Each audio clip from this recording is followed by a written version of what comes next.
ঢাকার এই কোলাহলপূর্ণ জীবন থেকে আমরা মুক্তি পেতে আমরা হারিয়ে যেতে চাই প্রকৃতির নৈসর্গিক সৌন্দর্যে। আর এই নৈসর্গিক সৌন্দর্য দিতে পারে দিয়াবাড়িতে। আজ আমি ভিডিওতে দিয়াবাড়ির এমন একটি স্থান তুলে ধরব যে স্থানটির কথা অনেকেই জানে না। ভিডিওটি মনোযোগ সহকারে দেখতে থাকুন।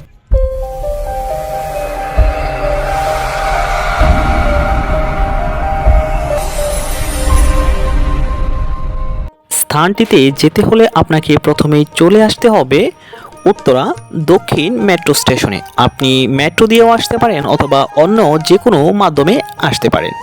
উত্তরা দক্ষিণ মেট্রো স্টেশনে নামার পর আপনি একটু উত্তর যে সেন্ট্রাল আছে এই রাস্তা ধরে সামনের দিকে আগাবেন। সামনের দিকে আগানোর পর আপনি দেখতে পারবেন যে নিচের দিকে ডালো একটি রাস্তা চলে গেছে। এই রাস্তাটি সামনের দিকে আগাতে থাকবেন।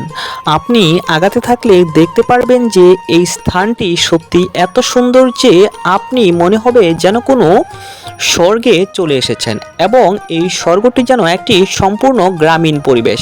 আপনি শহরের সম্পূর্ণ কোলাহলপূর্ণ জীবন থেকে মুক্ত।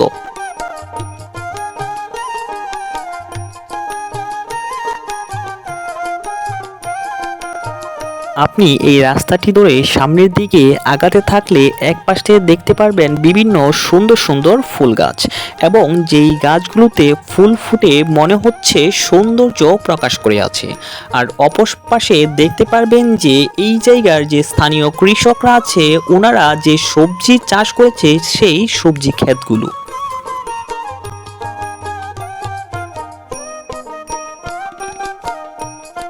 আপনি এই রাস্তাটি ধরে যত সামনের দিকে আগাবেন আপনার মনে হবে আপনি যেন সম্পূর্ণ একটি গ্রামীণ পরিবেশে চলে এসেছেন।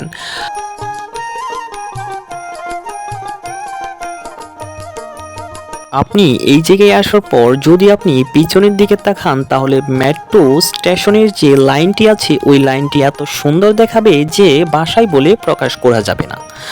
আপনি এই জায়গায় যখন আসবেন এই জায়গায় যে চারপাশে কত সুন্দর সুন্দর ফুল ও ফলের গাছ দেখতে পারবেন তা বলে প্রকাশ করা যায় না।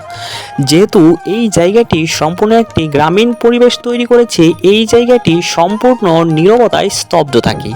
এই জায়গাটিতে নেই কোনো লোকের সমাগম। বিশেষ করে যারা নিরিবিলি পরিবেশে আড্ডা দিতে পছন্দ করেন তাদের জন্য এই স্থানটি হতে পারে উপযুক্ত একটি স্থান। তবে এই স্থানটিতে আসার ক্ষেত্রে খেয়াল রাখতে হবে আপনি অবশ্যই বিকালের দিকে আসার চেষ্টা করবেন।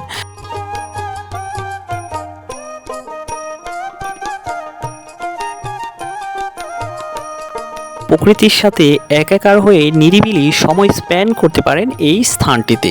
সামনে নদী এবং চারপাশে বিভিন্ন ফুল ও ফলের গাছ, এবং এক পাশে কৃষকের চাষ করা শস্য এবং অপর পাশে খোলা মাঠ।